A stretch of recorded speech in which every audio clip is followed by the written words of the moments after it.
ಮಾಜಿ ಮುಖ್ಯಮಂತ್ರಿ ಎಚ್.ಡಿ. ಕುಮಾರಸ್ವಾಮಿ ಅವರ ಆರೋಗ್ಯ ವೃದ್ಧಿ ಹಾಗೂ ಉತ್ತಮ ಆಯುಷ್ಯಕ್ಕಾಗಿ ಶನಿವಾರ ಮಧ್ಯಾಹ್ನ 12 ಗಂಟೆಗೆ ಮಹತೋಬಾರ ಕಾಪು ಶ್ರೀ ಲಕ್ಷ್ಮೀ ಜನಾರ್ದನ ದೇವಸ್ಥಾನದಲ್ಲಿ ದೇವರಿಗೆ ವಿಶೇಷ ಪೂಜೆಯು ಉಡುಪಿ ಜಿಲ್ಲಾ ಜನತಾದಳ ಪಕ್ಷದ ವತಿಯಿಂದ ಜರುಗಿತು. ಈ ಸಂದರ್ಭ ಉಡುಪಿ ಜಿಲ್ಲಾ ಜೆಡಿಎಸ್ ಜಿಲ್ಲಾಧ್ಯಕ್ಷರಾದ ಯೋಗೀಶ್ ವಿ ಶೆಟ್ಟಿ, ರಾಜ್ಯ ನಾಯಕರುಗಳಾದ ಶ್ರೀ ಸುಧಾಕರ್ ಶೆಟ್ಟಿ, ಶ್ರೀ ಗಂಗಾಧರ್ ಬರ್ತಿ, ಜಿಲ್ಲಾ ಪ್ರಧಾನ ಕಾರ್ಯದರ್ಶಿ ಜಯರಾಮ್ ಆಚಾರ್ಯ, ಕಾರ್ಕಳ ಬ್ಲಾಕ್ ಅಧ್ಯಕ್ಷ ಶ್ರೀಕಾಂತ್ ಹೆಬ್ರಿ ಮತ್ತಿತರರು ಭಾಗವಹಿಸಿದ್ದರು. ಪೂಜೆಯ ನಂತರ ಪ್ರಸಾದ ವಿತರಣೆ ಮತ್ತು ಅನ್ನ ಸಂತರ್ಪಣೆ ನೆರವೇರಿತು.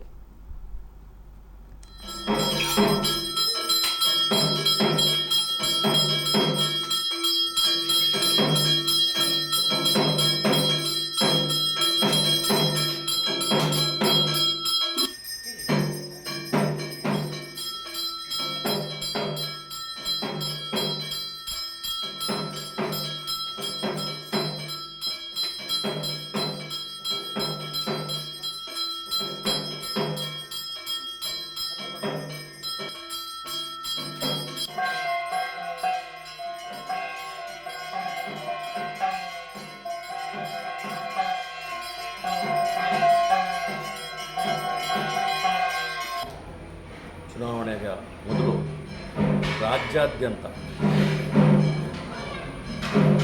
2 ಬಾರಿ ಒಂದು ಜನತಾ ಜಲಧಾರೆ ಎಂಬ ಕಾರ್ಯಕ್ರಮದೊಂದಿಗೆ ಮತ್ತು ಪಂಚರತ್ನ ಎಂಬ ಕಾರ್ಯಕ್ರಮದೊಂದಿಗೆ ಇಡೀ ರಾಜ್ಯವನ್ನು ಸುತ್ತಾಡಿ ತನ್ನ ಆರೋಗ್ಯದ ಬಗ್ಗೆ ಕೂಡ ಒಂದು ಗಮನ ಕೊಡದೆ ಜನರ ಏಳಿಗೆಗೋಸ್ಕರ ಒಂದು ಒಳ್ಳೆಯ ಕಾರ್ಯಕ್ರಮವನ್ನು ಕೊಡಬೇಕು ಎಂಬ ನಿಟ್ಟಿನಲ್ಲಿ ರಾಜ್ಯಾದ್ಯಂತ ಪ್ರವಾಸವನ್ನು ಮಾಡಿದರು. ತದನಂತರ ಇತ್ತೀಚೆಗೆ ಅವರ ಆರೋಗ್ಯದಲ್ಲಿ ಸ್ವಲ್ಪ ಸಮಸ್ಯೆಯಾಗಿ ಏನೋ ದೇವರ ದಯದಿಂದ ಅವರು ಕ್ಲಿಪ್ತ ಸಮಯದಲ್ಲಿ ಒಂದು ಚಿಕಿತ್ಸೆಯನ್ನು ಪಡೆದಿದ್ದರಿಂದ ಯಾವುದೇ ತೊಂದರೆಯಾಗದೆ ಈಗ ಸಂಪೂರ್ಣವಾಗಿ ಅವರು ಚೇತರಿಸಿಕೊಂಡಿದ್ದಾರೆ.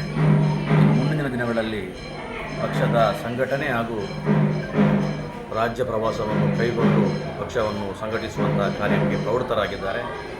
ಇವತ್ತು ನಾವು ಉಡುಪಿ ಜಿಲ್ಲಾ ಜನತಾದಳ ಜಾತ್ಯತೀತ ಪಕ್ಷದ ವತಿಯಿಂದ ನಮ್ಮ ಕಾಪು ವಿಧಾನಸಭಾ ಕ್ಷೇತ್ರ